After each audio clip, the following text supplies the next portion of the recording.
Whoa, your camera goes like, it has like a red square. Yeah, this is how I can God, see we're like if it's in the doors of hell. There's a lot of technology happening right now. Kind of scary.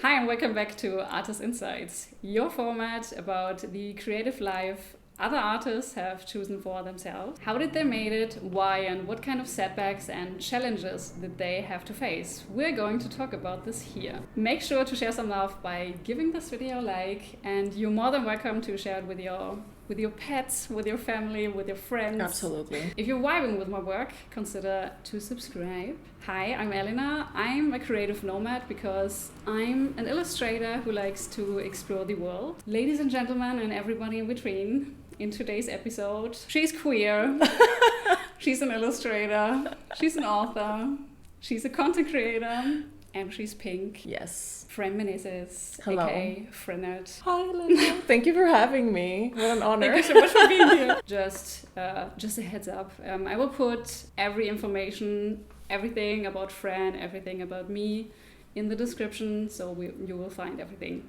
down below. And yeah, I would say let's jump right in. Yes. Let's do it. I'm ready. My body is ready. Both cameras are ready. Fran, can you tell us a little bit more about yourself? What exactly are you doing for a living, and maybe also implementing your income streams if you would like? Yeah, of course. So I am a full-time illustrator. I've been an illustrator since 2011. I mean, it's been on and off for the first couple of years, but like solidly since 2014. I don't even know if solidly is a word, but we're gonna stick to it because why not?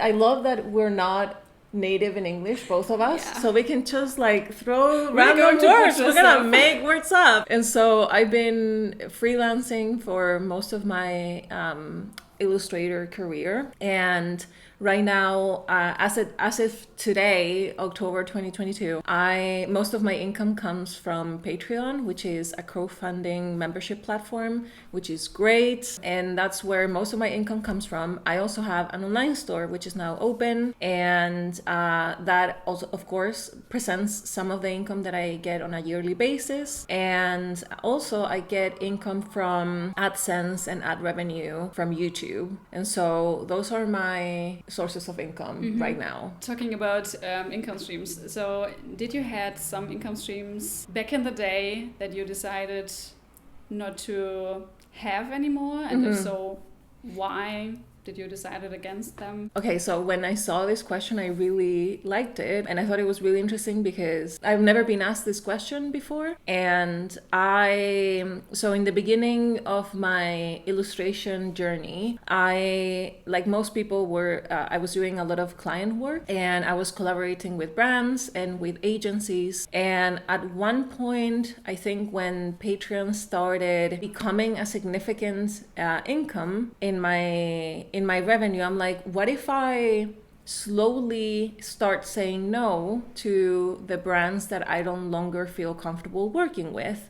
And so it was kind of like a weaning out the brands that I didn't want to collaborate with anymore, or like editorial work or like publishing work and whatnot. And I think we have all been in that situation in the past. Having a platform that allows us to say no sometimes, it allowed me to, again, slowly say no to some people. And at some point I was able to say no completely to all client work. And I felt very, very lucky because I never thought I was going to be that case. Like I never thought it was going to happen to me. I guess the people who started supporting me on Patreon started become a more significant income. I decided to also start putting most of, if not all of my attention on my online store. And that allowed me to focus on creating products, on creating planners and sticker sheets. I lost my train of thought.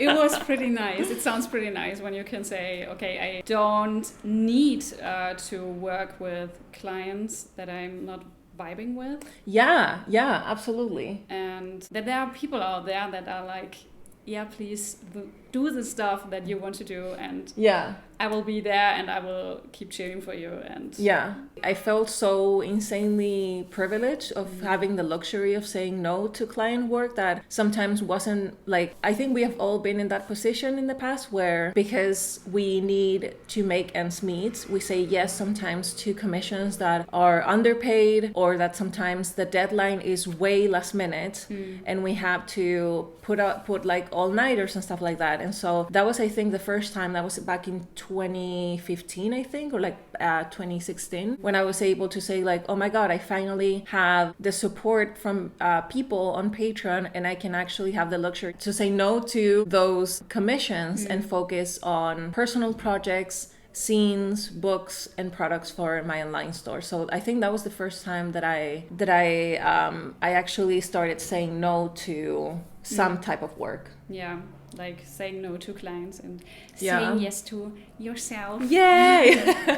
Nice. Did you notice any difference in your income at that time when you switched more to Patreon? Or was it like a slow transition to Patreon and to see, okay, I need to make this kind of income, that I can do this transition? And, Oh yeah, it was very slow. It took at least a year to do the transition, because even when I was making, I don't know, I think like I thought my cap on Patreon was going to be $500, and I'm like, man, if I make $500, I'm gonna be it. Like that's amazing. I'm at the exact same point at the moment. I was so grateful when I reached that point, because I calculated that I needed $500 to pay the bills and also to reinvest that money on my business. Like, for example, the goal that I had with Patreon was, man, if I can just go to museums and like buy art supplies, I can reinvest that into my channel, into like the content that I was making. And then suddenly I realized that I surpassed $500, and I'm like, what is happening? Okay, this is happening. You know, it's like that GIF, like that meme of like The Office, the American Office, where like, okay, this is happening. But when that started happening, I'm like, oh wait, so I can actually maybe make a living out of this. But it was a very slow transition. And when I launched Patreon, I already had some following on social media, so that allowed me to have a somewhat successful launch on Patreon. But it also entailed giving Patreon the seriousness that I will give to a client. So I always encourage people to take Patreon seriously, in the sense that the people who arrive to Patreon, they already love you and they're already fans of your work. And this applies to any crowdfunding membership platform, not only Patreon, by the way. But you can, and this is just such a personal opinion, Elena, but like you can assume that people are going to be there forever, and you can't assume that people are there because like obviously they're going to be there. So if you're promising people a certain amount of pledges or content in return, you have to work really hard to meet those expectations, because that's more likely the reason why they're going to stay for a long term. And that's why I've had people on Patreon that have been there since the beginning, and it's because you have to take care of those people. It's like your babies almost. So what a weird image. Anyway, but like I said, it was a very slow transition. I think it took me around like 18 months, more or less, for Patreon to kick in and for me to officially say no to clients. But yeah, it took some time. But a year is quite good. Yeah. I mean, right. You didn't start from zero, so that was also pretty helpful. I also highly recommend that you check out Fran's video about Patreon. This was also, that helped me so much, because I also started a Patreon and I was looking multiple videos up about this topic, and of course yours as well. And it's like, I'm really committing to Patreon. Yeah. And you need to do that to be able to show the people. I mean, of course, it's about people give you money for this. Yeah. People trust you with their money. And it's also like, you need to deliver as well. I mean, people also like you and want to support you. Everybody's taste is also different. Some people like more like getting physical things like stickers and stuff. This is also something I was really vibing with your Patreon, because you're putting out lots of digital content. Yeah. So like videos and the Q&A, and you're showing your sketchbook, things like that. And this is something I'm personally also valuing studying. I have no idea if this is a word. Also a lot, which is also what I'm doing personally, because I want to, in my case, I want to pursue traveling, and it's not really possible for me to send out stickers and things like that. And yeah, I think now people are way more open to digital content more than ever because of the same, and the idea that people are trying to minimize their belongings. And also that was actually something surprising. New York, baby! This is New York, baby. I was surprised because I once got a feedback from someone also being really appreciative that my content was digital, because they don't necessarily want to get a physical item or like a product from you. It would stress me out. Yeah, I get it, baby. Even though I love art and everything like that, but it's like stuff. Yeah. So talking about money and now, from your own opinion, would you say that you can live a good and great life from your art now? Yes. Or do you have to, I don't know, when you go grocery shopping or anything like that? I mean, okay, we are in New York. Yeah. New York is expensive. I experienced that now. But like, are you asking yourself oftentimes like, oh, can I really buy this or afford this? Or absolutely, yes. So I love the complexity of this question, because it's both yes and no at the same time. So I feel really lucky in the sense that I don't think I've ever had such a nice quality of life in my life. I think I've struggled the first half of my career being under, like I like using this term, like under survival mode, because I was struggling so much of making ends meet. I had no idea how I was going to pay rent at the end of the month, and I struggle a lot. And so much so, I don't think I've ever said this before, but like when I did the tax return in Germany, oh man, they called me on the phone because they thought I was lying. That they told me there was no way that I could make that little and make a decent living. Oh my God. And I'm like, no, I genuinely, this is what I made for a living during that time. I was already living in the UK at the moment. I was living in Hastings, and they were calling me for my Berlin tax return. And I'm like, no, that's true. That was actually what I was making. And they thought, I mean, fair enough. They thought I didn't want to pay more taxes, but I was like even lower. I was like under the cut for being exempt for tax return. In London, it happened the same. So I think since I moved to Hastings, and now... How long... Sorry that I interrupt you. How long were you able to do it like this? So not having that much income, but still being able to pursue this? Yeah, man. I mean, I remember going to the supermarket. There was one... Again, another thing that I have never told anyone. There was, we were talking about 𝗦𝗡𝗣𝗣𝗢𝗡 and all of this like supermarkets at the time. There was one near my place back in Berlin, and they were selling these like soy meats in this like plastic container. And I remember like staring at them for a while to make sure that I was taking home with me the biggest one, because I couldn't afford buying more than one. And so I'm like, and they were like hand cut. So like someone was slicing these pieces of like soy meat. I'm vegan, by the way. And so I'm like, okay, I need to take the one home that is like the biggest, because I had it to share with Ed. I think I struggled a lot until I moved to Hastings. And the reason, Hastings is a very small town in the south coast of England. So pretty.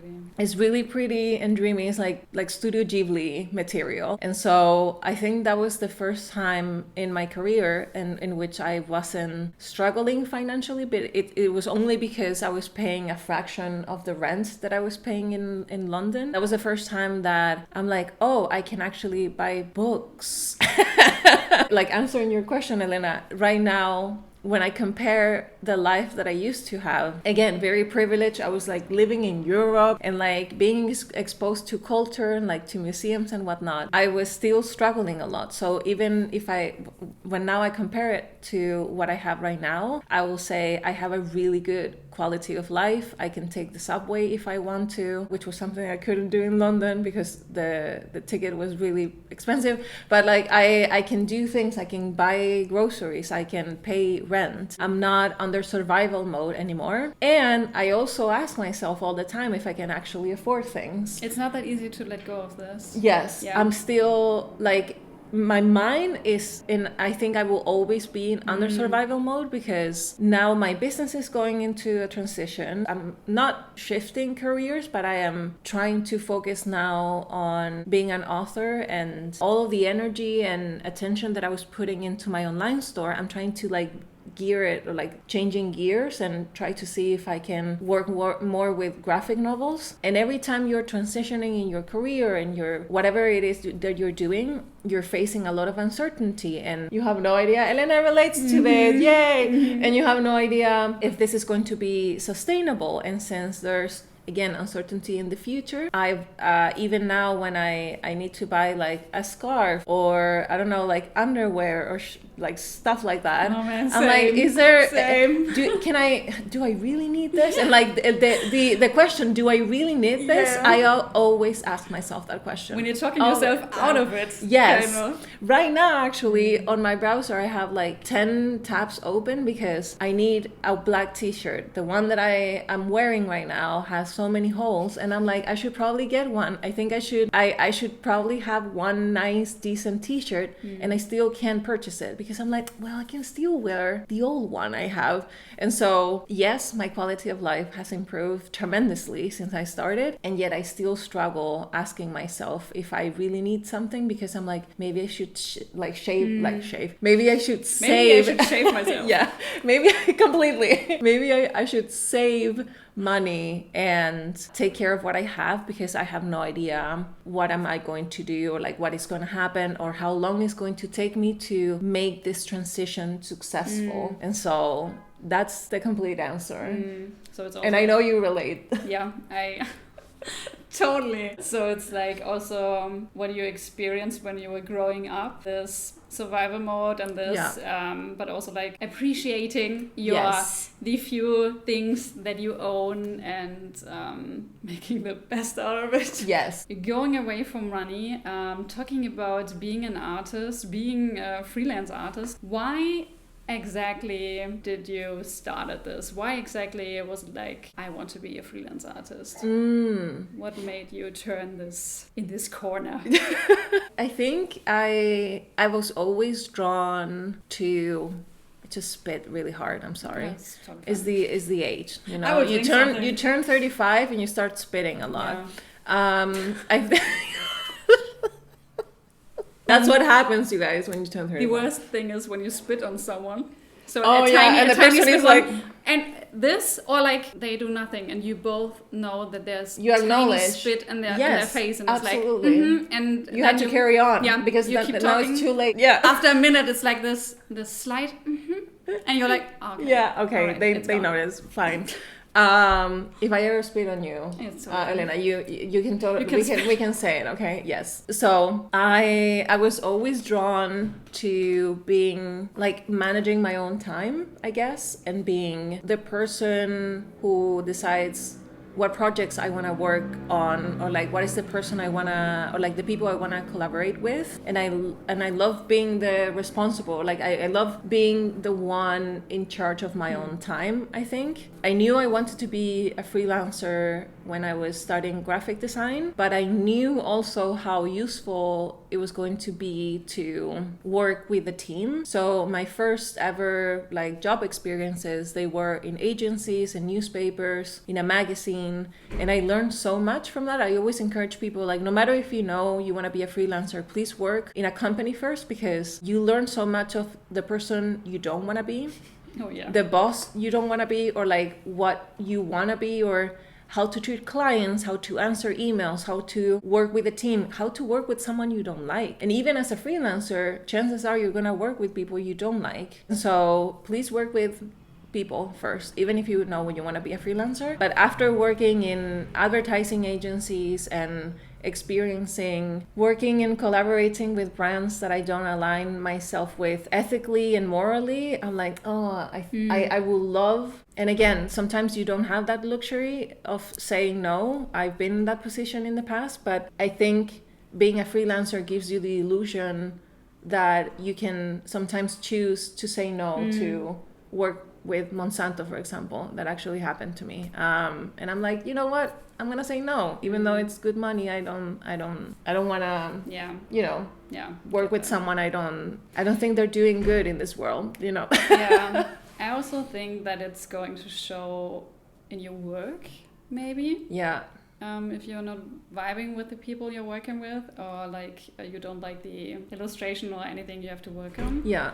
And that can be pretty frustrating, and maybe even destroying your how you approach your art or art in general. Your reputation. Yeah. Things like that. So yeah, it's pretty nice when you get to the point where you can actually say, okay, no. You have the liberty to say no. And again, that's sometimes you don't have that liberty or that luxury, but I guess it's easier when you're making that decision with yourself rather than having to say yes because your boss is telling you to do it. And I've been in that position so many times. And so it was a nice lesson that I had to learn. But I'm so thankful now that I don't know why I thought I am my own God, I can make my own decisions. But yeah, that's exactly what you do when you're a freelancer. Is it also about structure?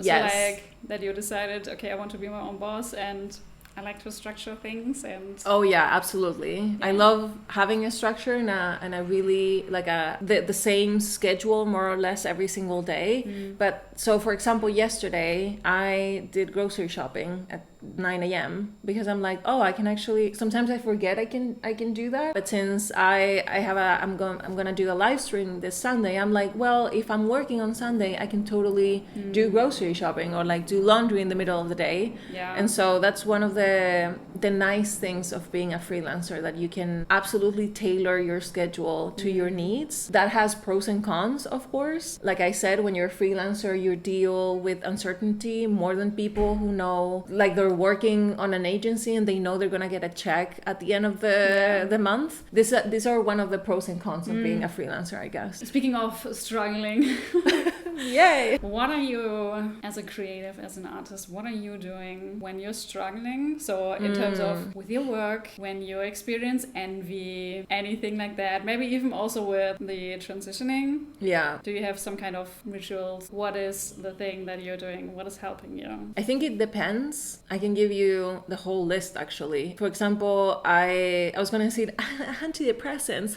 truly help. But no, like in all seriousness, yes, medication does help and going to therapy does help, but also journaling a lot. The word journaling is like tattooed on my forehead because it's for free, you guys. You just need a notebook and to sit down, and it's so nice to have like a non-judgment zone where you can just pour yourself into it and speak about all the things that you sometimes are too scary to say out loud. Yeah. You know, when like, oh, I don't want to say it out loud because it will make it real. So journaling is a great space for that. And also when you're just tired of talking about the same thing over and over again and your friends are tired of listening to you talking over and over again, it's so nice to journal about it. So I always use journaling as a way of wondering about what I'm going to do, what's the next step, what is making me feel scared, brain dumping as well. So journaling always helps. Talking to friends helps. When I'm feeling envy or when I'm comparing myself to other people or when I'm feeling scared or uncertain, like we have talked now, I think talking to friends is a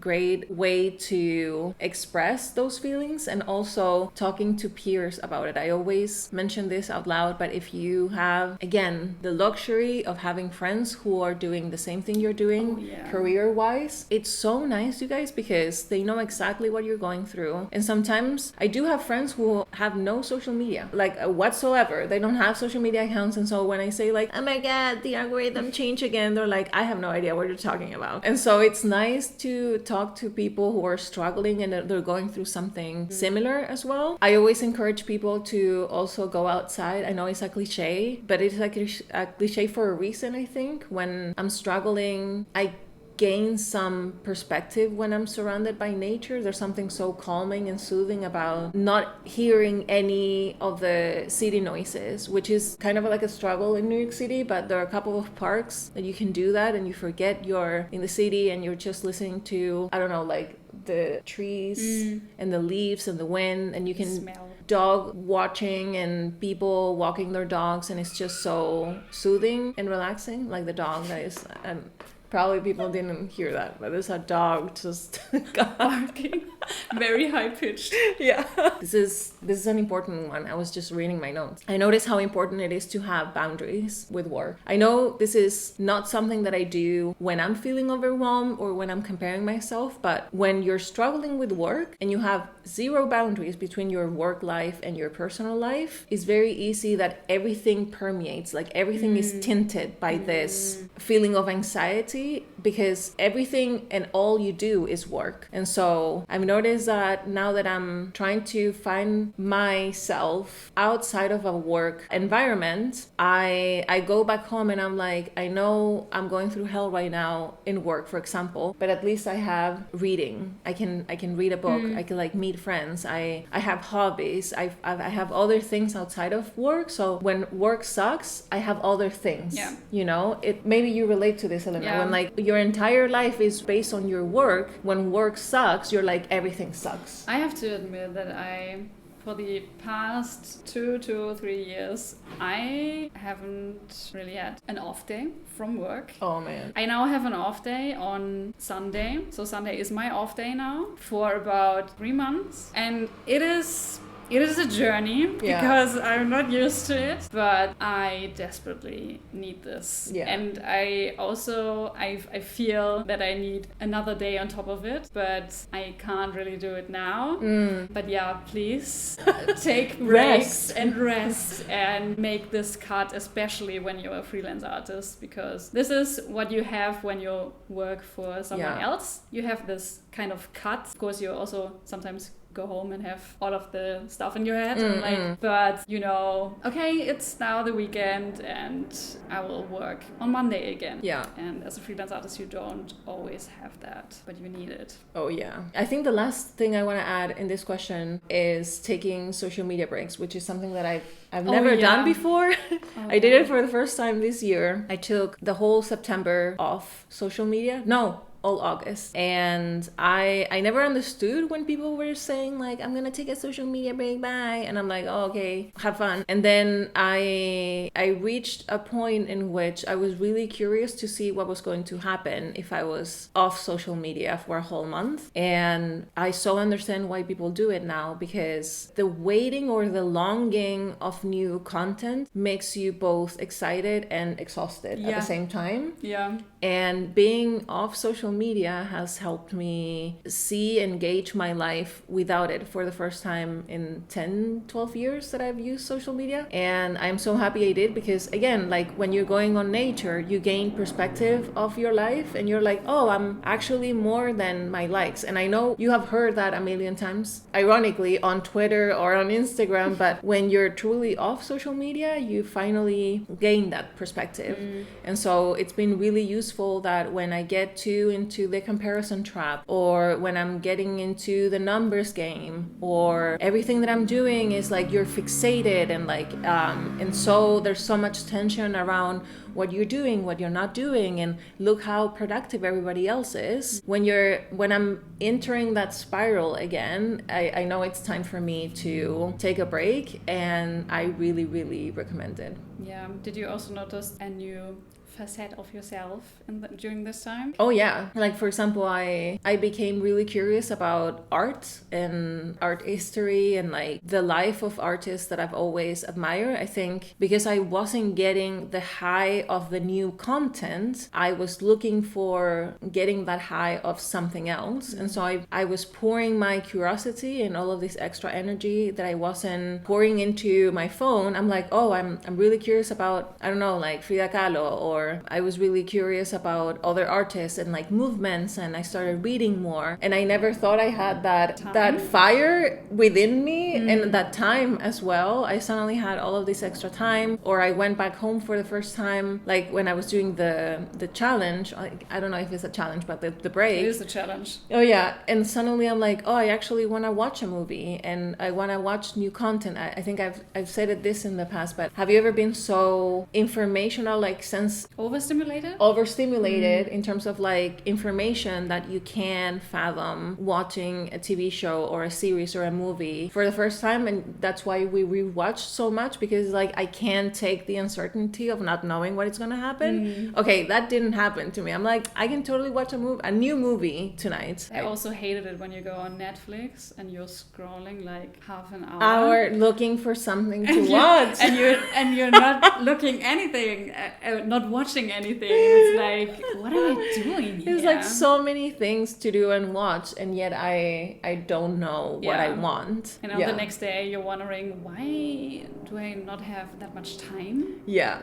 Absolutely. It's like because you're scrolling the whole time. Oh yeah. We think we're resting, but it's just like limbo. Totally. Yeah. Highly recommend. Please do it. With the knowledge you've gained over the past many years, if you would have to start everything all over again, oh man, how would you approach this with your knowledge from now? Oh wow. That is such an advantage. I mean, can you imagine like starting all over again, but knowing everything you do now? I think I will keep the structure of the path that I've taken. I've loved going through discovering myself through my art and developing the voice that I have now as an artist, as a content creator, and as an author. I love all of the exploration that I've done in terms of techniques and getting to know myself and like different mediums. I love that side of my journey. I love mixing illustration and YouTube as well. It's something that I never thought I was gonna do, but I think I will change the mental aspect of it, because for the longest time, even until today, I struggle a lot with self-worth and with having grown, experiencing very low self-esteem. And self-esteem is a tricky one, because it's not only that you have low self-esteem with yourself, but it also translates into your work. And so I remember underpricing myself so much. I remember not thinking I was worthy at all when I started illustration. And so I played from a very honest and sincere perspective, but like I was playing the struggling artist so much because I was underpricing a lot. So like I said, I was having trouble making ends meet. So it's like living the starving artist life? Absolutely. From a, again, very honest place, but when you're coming from deeply, like being really insecure and having low self-esteem and intertwining, that's the beat, but like intertwining your self-worth with productivity. I love that we are going like full circle, but like my whole identity was work. When I started. When I wasn't working, I was feeling really guilty. I struggled taking time off. I struggled making the time to rest, to take care of myself. And so when work sucked, everything sucked and I sucked as well. Yeah. And so I think if I went back to when I started, the structure, it will be the same. But I think my self-appreciation and my self-love and the way I will view things from more of like a mental state, I think I will change it, because now I can imagine my career or like the way I approach art from not taking care of myself and not from valuing the body that I have and taking care of the body that I have and the mind that I have, going to therapy, being introspective. And so I think I will change that. I absolutely understand what past Fran was going through, and like from the childhood that I have, and like I so understand that, because I think living in a capitalistic society makes us our brains are wired to believe that we are what we produce, like how much and how good and how fast we produce and how much money we make. But also we romanticize work and burnout and the overworking ourselves too much. And I do love working hard. I think that's something that hurts from, oh man, I'm gonna get so much hate after this, but like, I love Studio Ghibli, not only because of the movies, but I love that most of the characters are working really hard to achieve something. They study really hard, and like, I love all of those sequences in documentaries as well, when like someone works or trains really hard and then they succeed. That's, I love that cliche. I love like witnessing people studying. I love study blogs. I love people who film themselves like studying for 3 hours long, and I'm like, yes, I love that. I love working hard towards a goal, and yet I've romanticized it so much that I have put myself at the verge of burnout so many times that I understand where I'm coming from and why I did it, but I think that's something that I will change if I will start again. But don't we all kind of romanticize this? Yeah. Sorry, I have to say this now. Fuck J.K. Rowling. But it was also the same with her. Like, she was struggling so much, and then Harry Potter happened and everything. Because it's such a beautiful story. Yeah. Like, she was writing the books at this cafe, and she wrote on napkins or something. It's such a lovely story, like a hero's journey. Yeah. It's such a beautiful way, and we all wanna be that person. And because we have the hope that, no, I'm gonna struggle because I know this is gonna pay off. And sometimes it doesn't. Yeah. And not because you're working really hard, and that's what it sucks, is the myth that not because you're working your brains out or like your ass off, it means that it's going to translate into something. And so that's why people, I guess, say a lot, you have to work smartly, not hardly necessarily. Yeah. I think it depends on the occasion, but yeah. I personally learned over the past few months that progress over perfection. I'm able now to get into this more, because I was also like very perfectionist, and it's bullshit. Oh yeah, having perfectionist tendencies is the worst, but like, I love the better done than perfect. That's like a beautiful mantra. Yeah. Oh yeah. Okay, so I haven't said that in this Artist Insight. So one thing at our interview is like the person, so the artist I'm interviewing, gives a shout out to another artist. Yes. And Fran, would you like to tell us the Absolutely. artist? I'm actually going to show you this person. Yeah. So when I read this question, I think the first name that popped was Marcelo Canevari. And he's an Argentinian painter, and I just love his work so much. I think he comes from the surrealist movement. His paintings are massive and they're so intricate. There's so much meaning and like messages. I will love to own one of his paintings one day. I found his work, Thank You Algorithm, on Instagram, and I just fell in love with the characters and the landscapes that he paints and the story behind the messages. And I mean, you guys, please follow him. He's great. What do you think? The ghost one with the cheetah. Yeah, this seems very familiar. I think I have seen this before. Really? But I'm not sure. It looks super nice, even the colors together and everything. Right? Yeah. This is him. Do you know why? What's the thing with the ghost? I have no idea. Okay. I just discovered it, I think, like a couple of months ago. But I was surprised that maybe he is very well known, but I haven't heard from him or like anyone talking about him, and I'm like, no, he deserves more followers. So he was absolutely on the top of my mind when you asked me about like recommendations. And there's something so, I guess, like childish about the way he depicts characters, or like the ghost figure, but at the same time, and especially with this piece that is called The Hunting, is like they're hunting children as well, and so there's a lot of like imagery of fairy tales or children in the mix, but in such a raw and sometimes violent way. But it's never bloody, or it's a weird in between. And I love that, I'm gonna say it, juxtaposition. I've never heard about this. Juxtaposition. Okay. I learned something new. Well, thank you for sharing. Okay. Is there a word in German like that? Okay, juxtaposition is place or deal with close together for contrasting effect. Nebeneinander. Oh, so side by side. Yes. Ah, okay, now I get it. Okay. Wait, how do you pronounce that? Nebeneinander. Yeah, perfect. Okay. See, I lived in Germany. I know a thing or two. So the second thing that we do at our Artist Insights interviews, so we had our artist now, and now we also have a little art trade. So oh my god.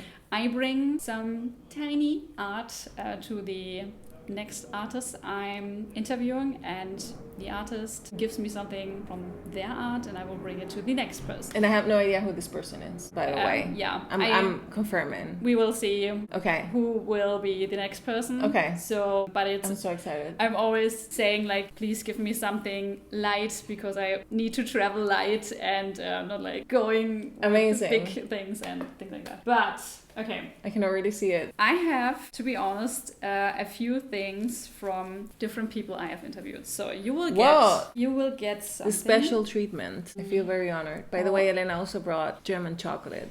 Oh yeah. Which I appreciate. The Nirvana chocolate. So good. Friend's favorite chocolate. Oh my god. So these ones are from 𝗦𝗨𝗣𝗡𝗘𝗟.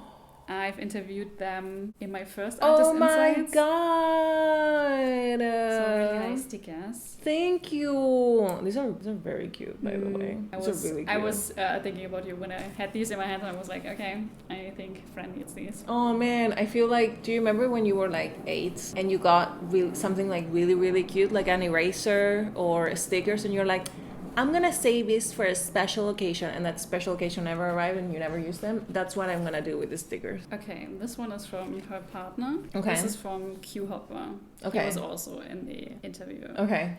And I thought about you. Oh my god, it's a tiny frog. Look at you guys. I mean, you can't see it, but oh my god. Oh wow. The back of the pin is really fancy. Pretty nice. Oh my god, this is so cute. Thank you so much. Thank you, Elena, and to the artist. I saw the flower and I was like, okay, you and plants and everything. I love it. Like that. Thank you. Can I give you mine? I'm not finished. Oh, okay. This is like a goodie bag. I love it. This one is from 𝗦𝗨𝗣𝗧. So 𝗦𝗨𝗍, the intuitive tarot reader. Yeah. This was the second Artist Insight interview. That's what I love about Patreon, by the way. And this is not a sponsor for Patreon. We're not receiving any like commission. But like today's sponsor. We all met because of Patreon, and we also met 𝗦𝗨𝗍 because of Patreon. I just want to say that. No, that's really nice. The magic of community. So get yourself, go onto Patreon, meet some other people. It's great. So this one is from 𝗦𝗨𝗍. It is not finished yet. When you watch the interview with 𝗦𝗨𝗍, you will see and understand how much this means, because why do I open this? You can open it. Oh, it's yours. The bag is so nice. It's very soft. So this is something 𝗦𝗨𝗍 is working on for oh, you guys, 2 or 3 years now. This is actually Suki. This must be Suki, because 𝗦𝗨𝗍 has 2 cats and she's working on this, so she has to... Oh my god. I think this is... sorry, 𝗦𝗨𝗍, I hope I'm saying this correct. This is like... I don't know if this is going to be a tarot deck. Or if it's going to be something very similar. And for you, yeah. If you want to see what I'm doing. The illustration work is gorgeous. Is this all done by 𝗦𝗨𝗍? This is all done by 𝗦𝗨𝗍, yeah. Oh my god. And these are the first prints in looking things up, and so it's not finished yet. Thank you so much. Thank you. Oh my god. I feel so bad because mine is not totally special. Fine. It's totally fine. It's good, oh my god. Thank you so much, 𝗦𝗨𝗍. So because of course I want to sneak my stuff in as well. I know that you're working on, or that you want to work on a Japan zine. Yes. And this one is mine. And I wanted to give you this one. So this is 𝗦𝗨𝗍 Memories. Oh my god. This was when did you do this, Elena? No, it was last year. But what this trip was? This trip was in 2019, and you have also a sticker. Oh my god. Thank you so much. And I thought with the clothing that you're wearing, because I have a nature one and I have a red one, and I thought I'd give you the red 𝗥𝗧. I love red. Yeah. So this is yours. Thank you so much. You're welcome. Oh my god. I feel so Loved. Thank you, baby. Thank you so much. I really, really, really wanted a red tote bag because now I'm kind of like obsessed with red. And I didn't have a red bag. And so, thank you. Thank you so much. You're still gonna see it. The thing I have is very simple. Not as special as the ones that you gave me. But it's basically so many stickers and it's perfect. A calendar because I mean it's like a weekly sketchbook, but a weekly calendar. Yeah. I have the monthly from you. Thank you.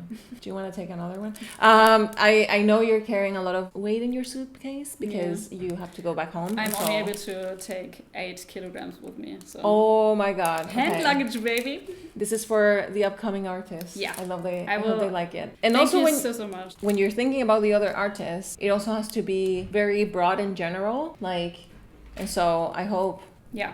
Of course, I'm like also it, maybe not like prints or anything like that because not everybody is exactly into this and like stickers and things like that. It's super always easy, a riskless gift, you know. And by the way, if anything of this isn't vibing with you, you can give this to another person.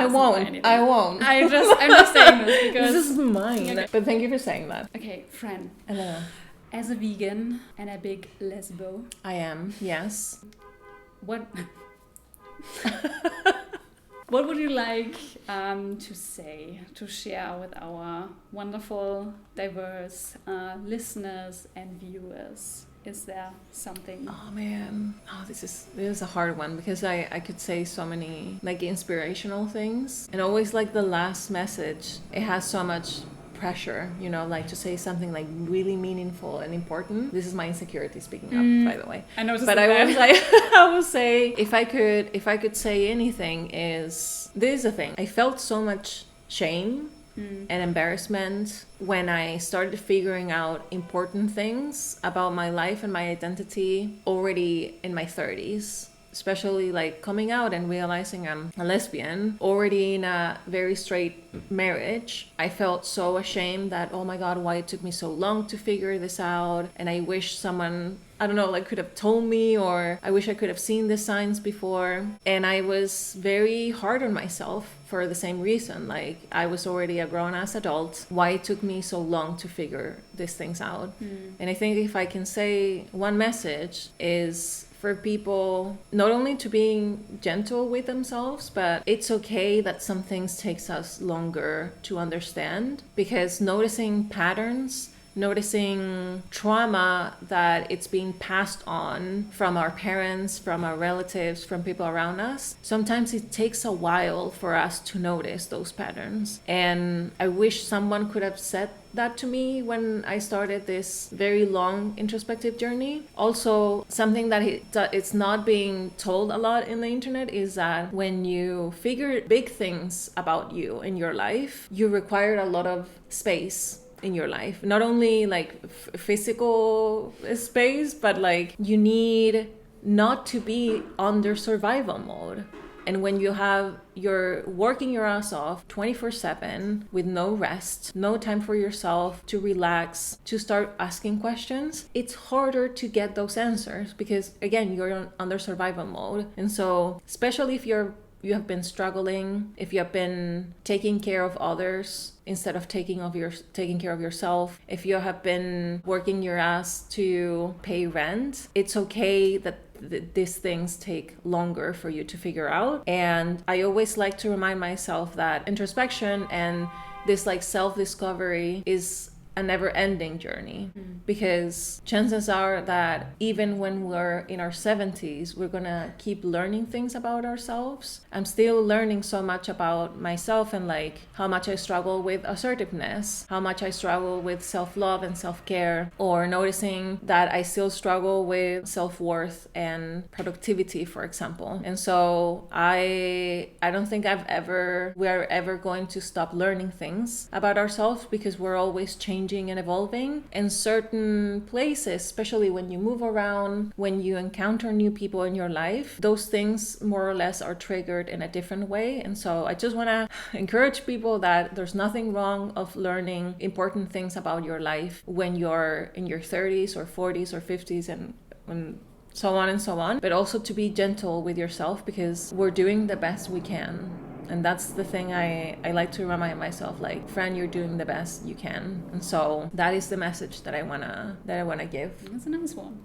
Thank you. Thank you. It's a very honest one, because I think we're all going through more or less the same journey, especially now that we have been forced to a pandemic and the world is changing in such a rapid way. And I'm sure we're all struggling about this more or less in the same way. And so, yeah. I was just about to say that. I think that's why this kind of big awakening happened when the pandemic hit. Yeah. And people were questioning a lot in their life. Yeah, especially because we were forced to be with ourselves for a long period of time. So of course, like, questions like that start to arise, but we have to be just nice to ourselves. I also think that it's speaking of mortality again, that it's also like the moment you get more in touch with mortality, people notice again that they will die at some day.